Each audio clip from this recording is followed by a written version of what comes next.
helps put this in. There we go. Good morning. Welcome to St. Paul's Universalist Church. Today presents us with an opportunity to come together on our shared spiritual journeys. We come from all the places of our separate lives to this hour, from love and grief, hope and worry, solitude and activity, to seek renewal and to find celebration. Lifting a cloud of daily concerns, pleasures and pains, we pause to give thanks, to feel wonder, and to experience the privilege of living.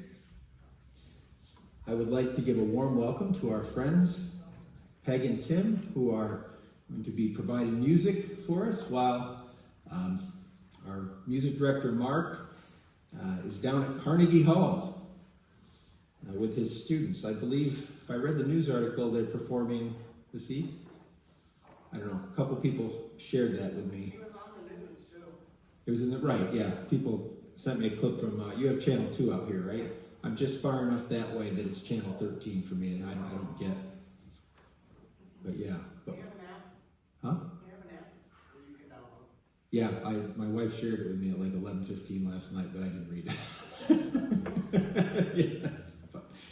Anyway, we certainly welcome our friends Tim and Peg. In the way of announcements, let me do these in chronological order because they're a day apart. This is from our friend Teal. The Salisbury Craft Fair will take place Saturday, April 20th, from 9 a.m. to 4 p.m. There will be food, crafts, raffles, etc. From Pat, our clerk, the newsletter deadline is April 21st. And that will include anything that you would like to put in the newsletter. It will cover May, June, and July. I would also like to request, nothing earth-shattering or urgent, but if I could have a brief, and I mean like 3-minute meeting with the board during, before you get settled in with your coffee, that would be great. Before I forget and have to round you up down there. Are there any other announcements that anyone would like to share with the congregation? All right, let us proceed with our musical call to worship.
I open our service this morning with these words of Charles Jefferson.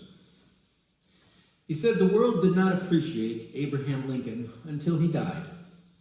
His great figure has been looming higher each succeeding decade. A great person is like a mountain. You cannot appreciate it when standing at its base."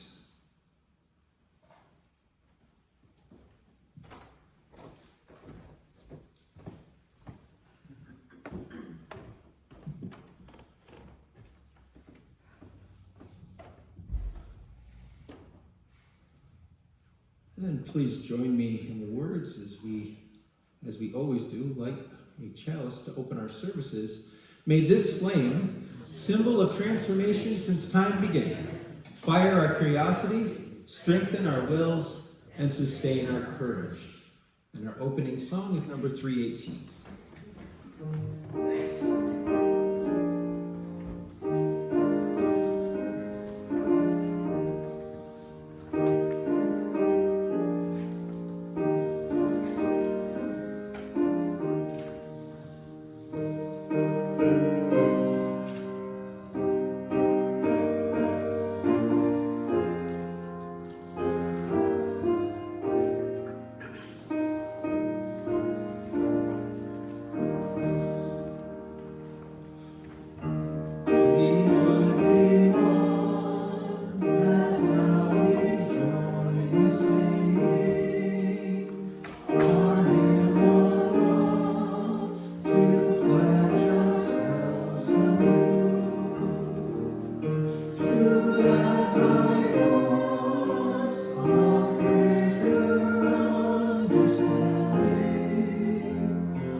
Please remain standing and join me in the words of affirmation. Love is the doctrine of this church. The quest of truth is its sacrament, and service is its prayer. To dwell together in peace, to seek knowledge and freedom, to serve humanity in fellowship, to the end that all souls shall grow into harmony with the divine. Thus do we covenant with one another and with our God.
We are now at the time of the service where we share joys, sorrows, and concerns.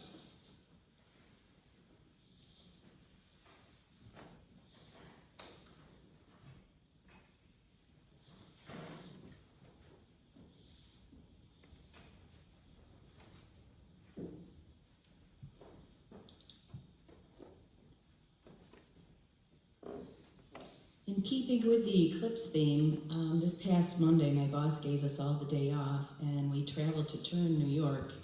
It was 100% totality. It was amazing, and a memory that will live in my heart forever.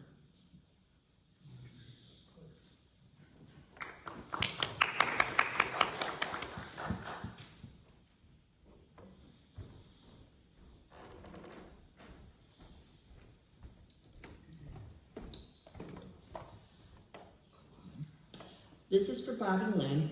Lynn had surgery yesterday. They removed more cancer. She's going to have following treatments. Next Tuesday, Bob's going to have another hernia surgery. So I hope they all do well.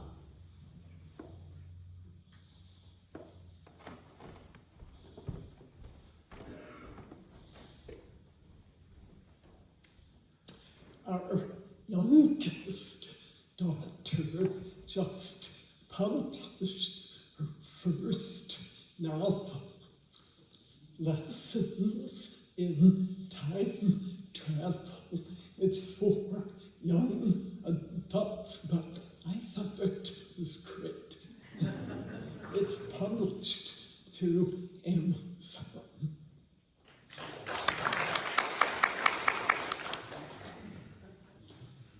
I told Peg when she showed me, I was hoping it was a nonfiction book.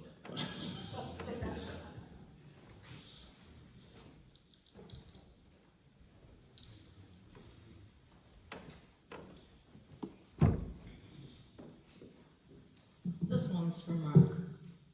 This is quite an honor for Mark to have his students play at Carnegie. And if anybody watched the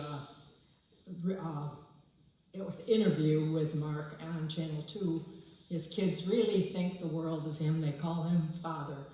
And so if anybody's watching the Today Show tomorrow, they're hoping to get on. He said all the students will be dressed in CVA gear. So if you get Channel 2 early in the morning, turn it on and maybe you'll see Mark and the kids. But this is for Mark. We don't know how wonderful we have it here with him. For Mark.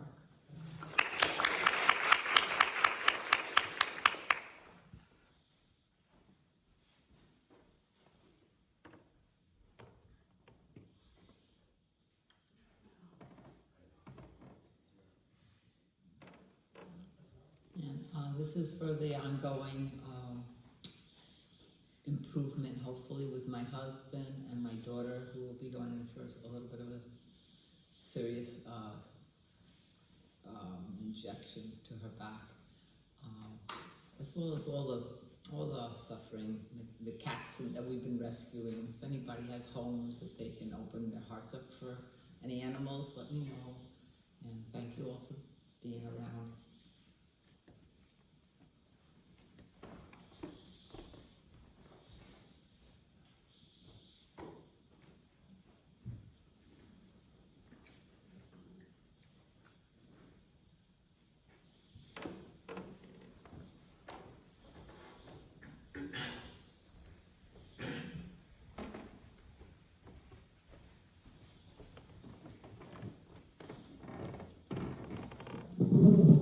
This is a joy and a concern. The joy is, yesterday we had a baby shower downstairs in Fellowship Hall, attended by 20 adults and I don't know how many children. And they were running all over. And on the positive side, we have some leftover pizza and Riggies. And so we can have those today at the coffee hour. And everything went well. And B, it's our granddaughter-in-law is expecting a baby girl due sometime in June. June, probably 18th. Around June 18th or 19th, will be their second child. Okay, that was their joy. The concern is what I seen on the late news last night, where Iran launched an attack on Israel, and between Iran, the United States, and I think the state of Jordan, they knocked down over close to 300 missiles and drones that were flying in to do destruction on Israel. I don't know what's the retaliation going to be. And there's on both sides, whether it's going to be aggressive or nothing at all or very little. So we really don't know. It'd be a watch and see type of deal. Hopefully for the best.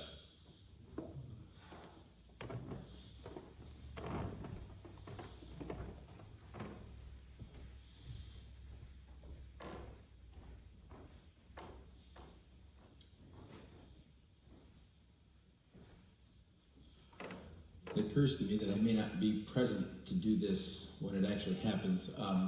So a week early, when Dawn and I first started coming here, we brought this little toddler that the congregation loved it. We were always like, oh, please don't wander around the sanctuary. Please don't get into pews with people. Please don't make noise. Please don't interrupt the service. But anyway, that toddler turns 24 next week. Happy birthday, Mac.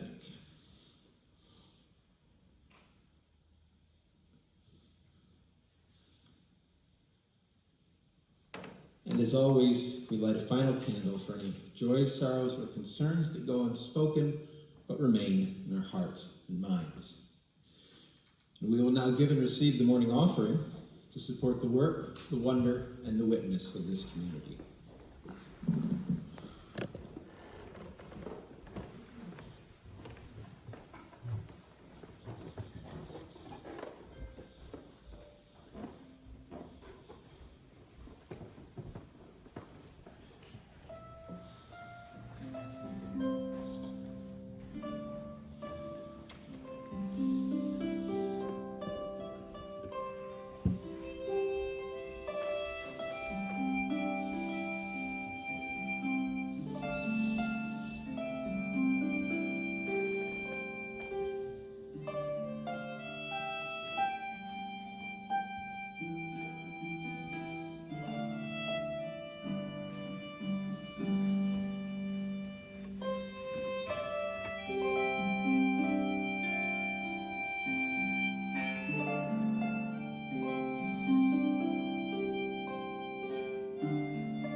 In lieu of meditation or prayer or responsive reading, I have two readings today. They're writings that I like to call secular scripture, and by that term I mean they resonate with us on a spiritual level, even though they were not intentionally written for that purpose. And as you've probably picked up, our theme today involves Abraham Lincoln, and these are two of his writings. think the first resonates with many Americans, including a 5-year-old boy that I used to be, whose parents took him to Gettysburg a few weeks before I went into grade school.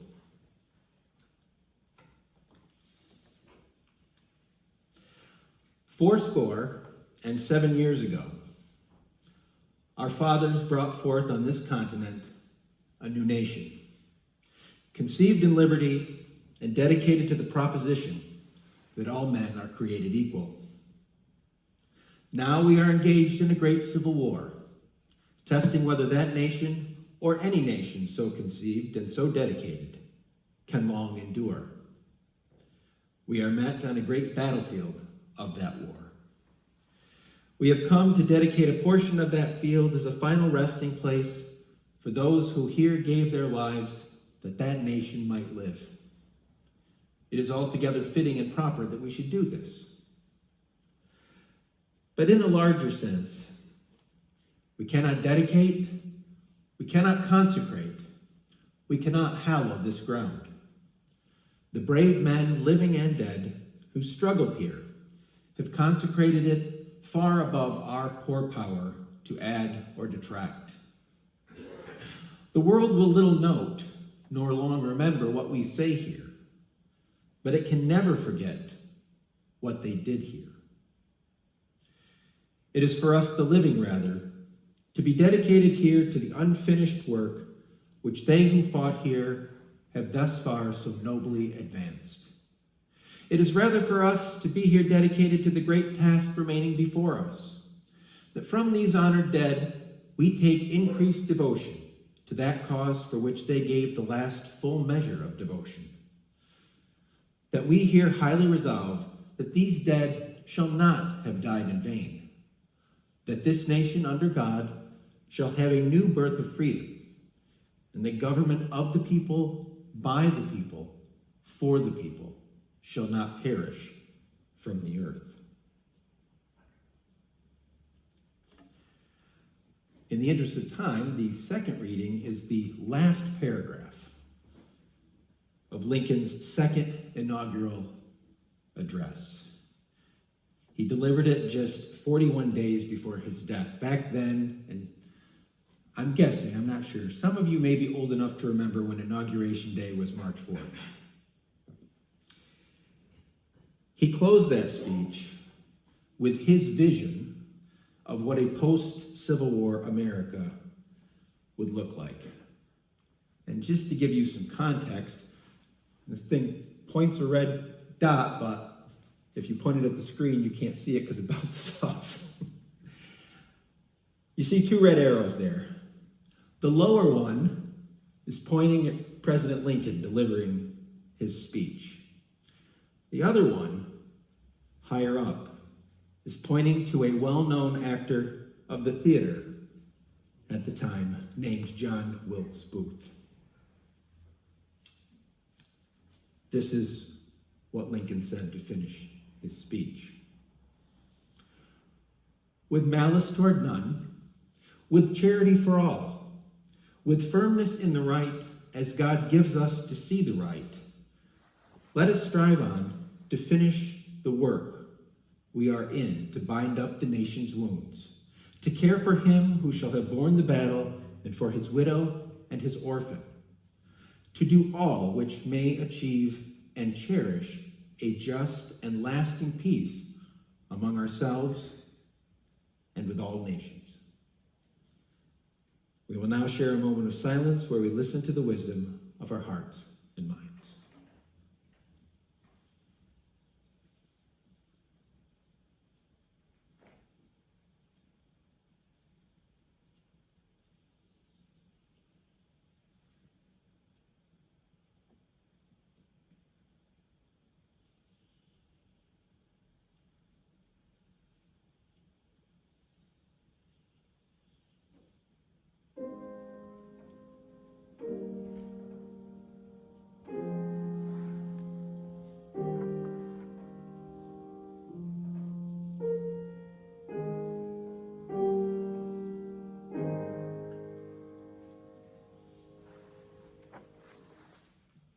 Our next song is number 348.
This is a variation of a theme I've spoken on probably 3 or 4 times in the last 10 years, but it continues to be timely.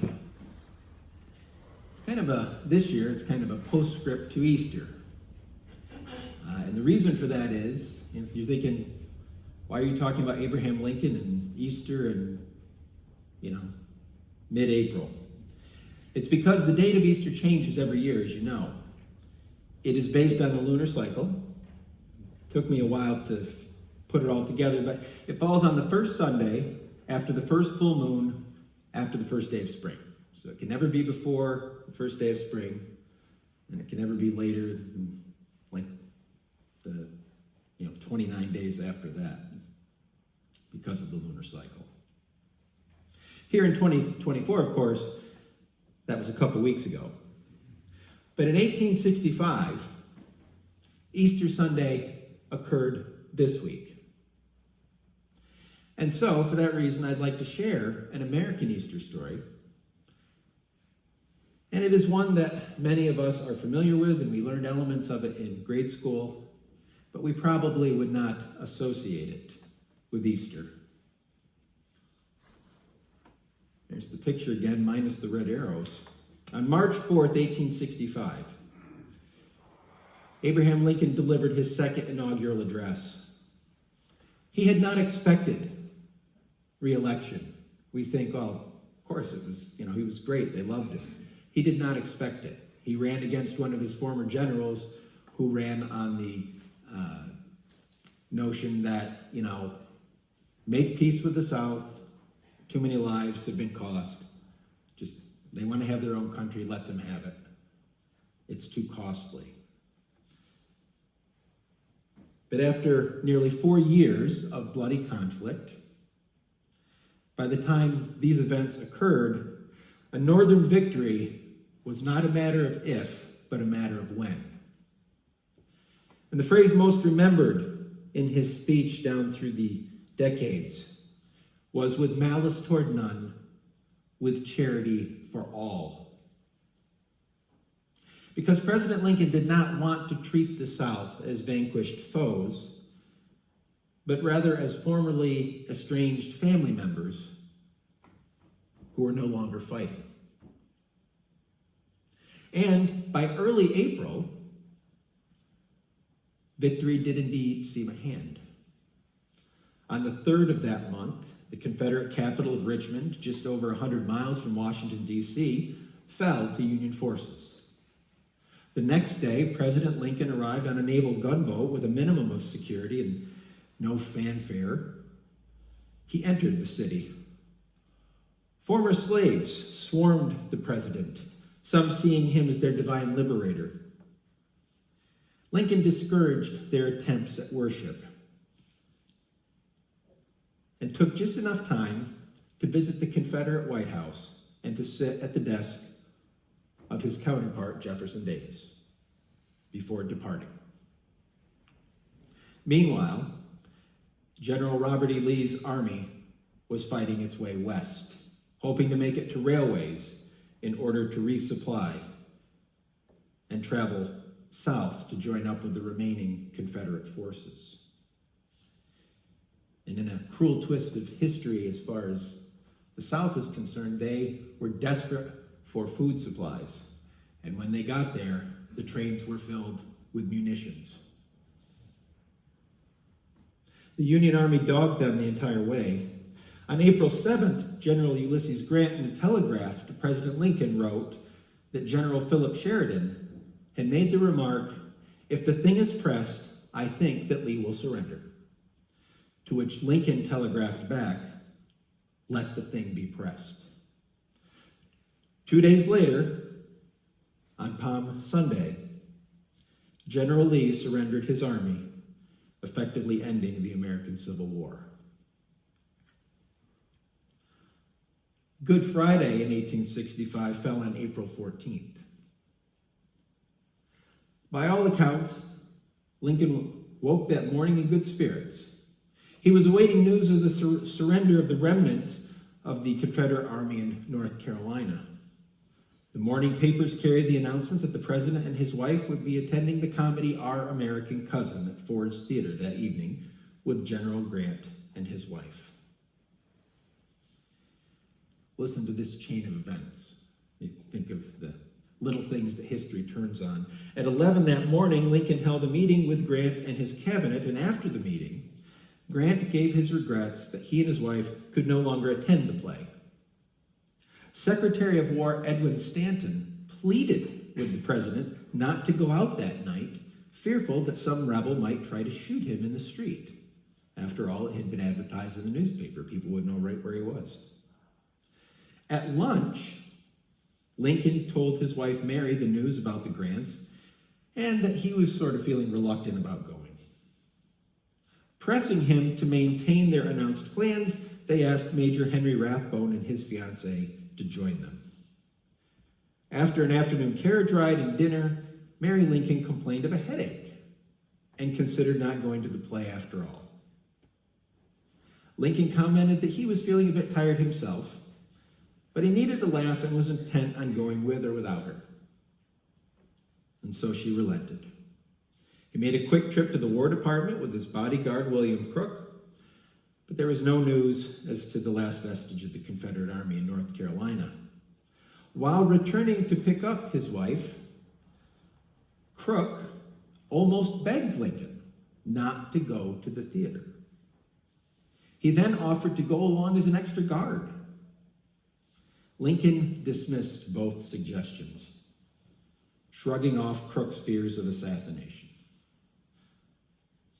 He knew that a guard would be posted outside their state box at the theater. Arriving after the play had started, the two couples went up the stairs and into their seats. The box door was closed but not locked. As the play progressed, police guard John Parker, a well-known drinker, left his post outside the president's box and went across the street for a drink. During the third act, John Wilkes Booth, who we always think of as just this villain, but he was a well-known actor. People would have recognized John Wilkes Booth back in those days. And a Confederate sympathizer stepped into the box, pointed a derringer at the back of Lincoln's head, and pulled the trigger. Mary reached out to her slumping husband and began screaming. Now wielding a dagger, Booth reportedly yelled, "Sic semper tyrannis," which means "thus always to tyrants." He slashed Major Rathbone's arm all the way to the bone, and then he leapt from the box. But he caught his spur on a flag, crashed to the stage, and broke his left leg in the attempt. Rathbone and his fiancée both yelled for someone to stop him, but Booth, despite the broken leg, managed to escape out the backstage door. The president was brought to a home across the street. He had to be laid diagonally in the bed because he was too tall to fit in it otherwise. And a grim vigil began. The next morning was dreary. It was raining. Abraham Lincoln passed away at 7:22 a.m. Upon the president's death, Secretary of War Stanton remarked, "Now he belongs to the ages." And so Americans in 1865 spent Easter in a state of shock and disbelief. Many in the North reported feeling as though a member of the family had passed. No previous American president had been assassinated up to that point. At a large gathering 5 hours after Lincoln's death, James Garfield, the Ohio congressman who would become the second American president to be assassinated 16 years later, said that it may be almost impious to say it, but it does seem that Lincoln's death parallels that of the Son of God. And in a nation made up largely of evangelical Protestants, this comparison was easy to see, especially given that it was Easter. Jesus had died for the sins of humankind. Lincoln had died for the sins of his country. namely slavery and 4 years of bloody conflict. And in the days that followed, more parallels were made. People thought back to Lincoln's humble visit to throngs of newly freed slaves in Richmond and compared it to Jesus' entry into Jerusalem on Palm Sunday. They hailed Lincoln's virtues, forgiveness, mercy, and defense of the poor and the oppressed. They recalled that phrase, with malice toward none, with charity to all, and hailed it as the heart of the Christian Gospels. In the period immediately following Lincoln's death, this phrase turned up on handwritten banners all across the Union. People mounted these banners along with black bordered flags and pictures of the president in the windows of their homes and shops. And it didn't stop there. As time went on, Abraham Lincoln went from a mere mortal to a semi-divine folk hero. Jesus had been the son of a carpenter, and Lincoln's father had done carpentry work, another parallel. Both men came from humble backgrounds, and for that reason, the average American of the time could identify with that comparison. Jesus had used parables to make his points. Lincoln had used humorous examples. You may or may not have heard this one, but earlier in the war, General Ulysses Grant was one of the few Union commanders to make any significant headway against Southern forces. Early in the war, the North struggled. When some in Lincoln's administration complained that Grant had been observed to have a tendency to drink too much whiskey, the president's answer was, well, tell me what brand of whiskey that Grant drinks, because I would like to send a barrel of it to my other generals. Then, as now, people tended to spin things for their own use. Perhaps the most glaring example of this was the reaction of radical elements in Lincoln's own Republican Party. They were not at all keen on the whole malice toward none, charity for all treatment of the South. In order to explain why the Almighty had chosen to take Lincoln when he did, the radical Republicans said that the former president had proven himself to be too Christ-like, too soft-hearted for the job of punishing the rebel states. And one of the ironic things about drawing a comparison between Jesus of Nazareth and Abraham Lincoln is that, to our knowledge, Lincoln was not an especially pious man. His sense of religion could be summed up in two of his quotes. When I do good, I feel good. And when I do bad, I feel bad. That's my religion. He also said, and I think a lot of us could identify with this, I care not much for a man's religion whose dog and cat are not the better for it. Lincoln was said to have enjoyed lowbrow humor, and although he seemed well-versed in the Christian scriptures and occasionally attended church, he never officially joined one. He frequently spoke of divine providence, but rarely mentioned Jesus in his words or writings. Some historians have argued that Lincoln became a convert to Christianity following the death of his and Mary's son Willie in 1862, or after he saw the carnage at Gettysburg, but that has never been confirmed. Back in 1846, when Lincoln ran for Congress against Peter Cartwright, a well-known evangelist, Cartwright tried to make Lincoln's religion, or lack thereof, a major issue in the campaign. Responding to accusations that he was an infidel, Lincoln defended himself without denying that specific charge by publishing a statement in which he wrote that I am not a member of any Christian church is true, but I've never denied the truth of the scriptures, and I've never spoken with intentional disrespect of religion in general, or of any denomination of Christians in particular. I do not think I could myself be brought to support a man for office whom I knew to be an open enemy of or scoffer at religion.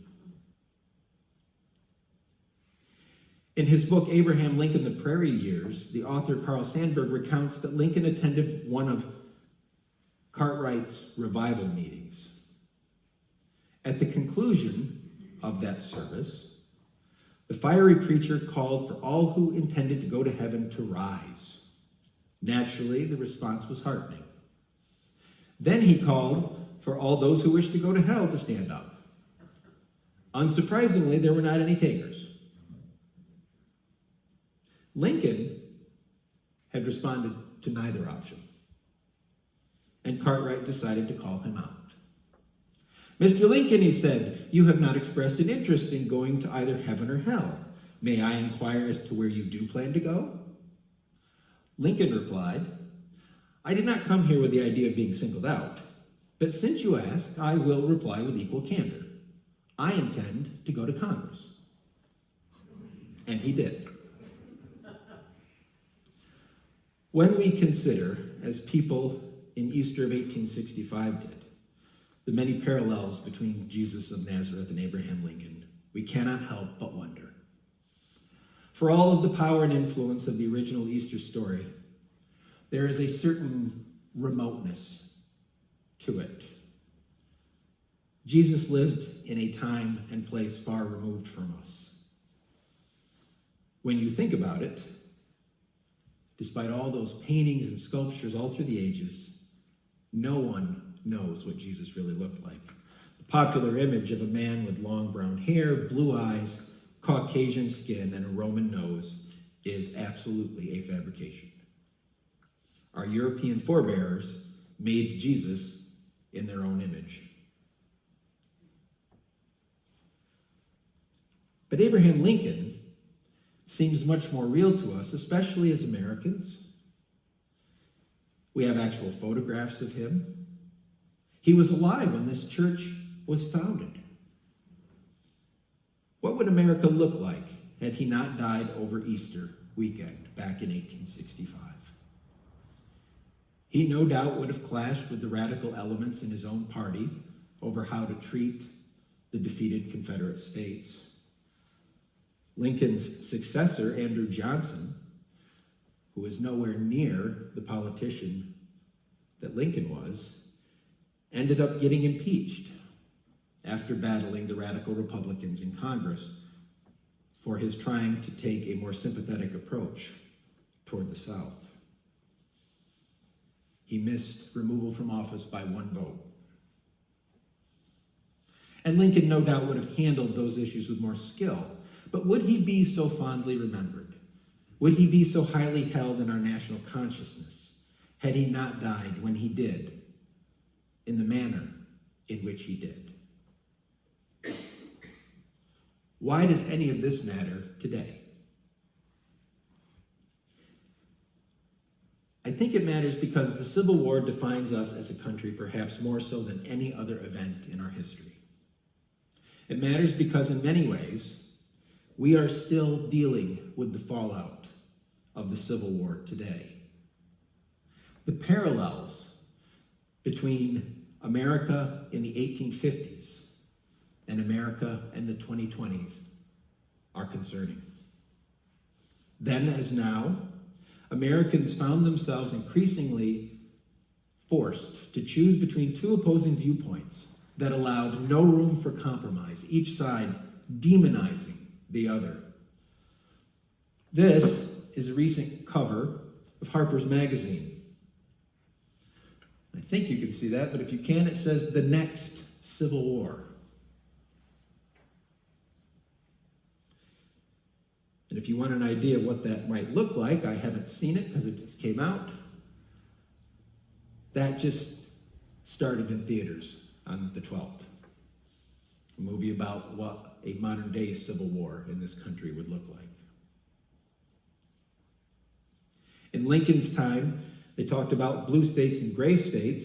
Today, we talk about blue states and red states. In a recent poll of 2,500 Americans from across this country, the question of what the North and the South were fighting about during the Civil War was asked. Having been raised in the Northeast, if you were asked that question, you would probably say slavery. But the majority of the respondents answered that the war was primarily fought over the issue of states' rights. And despite how, simple we try to make it, especially in history class. The truth is that most Northerners, with the exception of abolitionists, did not believe that blacks were equal to whites. They just thought that they shouldn't be owned as property. We've come a long, long way with regard to racial equality in the United States, but we cannot truly say we have achieved it. If anything, we're going backward. White supremacy is on the rise. The Ku Klux Klan was recruiting less than 20 miles from here back in 2019 in Fort Plain, the town I live in. In Lincoln's time, there was the Know Nothing Party. They didn't last very long, but they were a prominent force for a while. And one of their main platforms was a return to American values, which they saw as eliminating the foreign influence of immigrants. Sound familiar? There is a wave of anti-immigration sentiment in our country today. Various reasons are given for keeping migrants and refugees out. But the most obvious reason we don't hear is the fact that most of those folks do not have white skin. And to anyone who would argue, Jeff, that is not a factor, I would ask, why is there so much talk about building a wall on our southern border, but practically none about building one on our northern border? When we look back to the Civil War and its aftermath, and we look at our present, we would do well to remember the words of our 16th president, who was assassinated on this very day in 1865. He said, "America will never be destroyed from the outside. If we falter and lose our freedoms, it will be because we destroyed ourselves." May we have the wisdom to learn from our past and to not lose sight of our highest ideals. And we do have high ideals in this country. So that government of the people, by the people, for the people, truly does not perish from the earth. Now more than ever, may that be so. Our closing song is number 12.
Close our service with the words of Abraham Lincoln, who expressed a sentiment that I think rings as true today as it did in his time.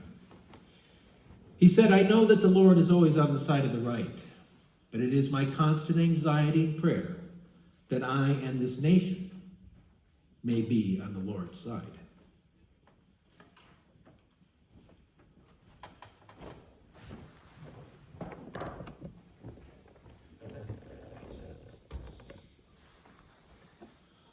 Please join me as we extinguish the chalice.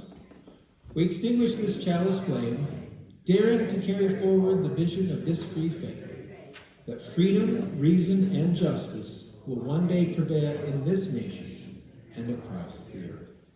Please join us for our benediction.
Thanks, Tim and Peg, for providing us the music. Thank you all for coming out.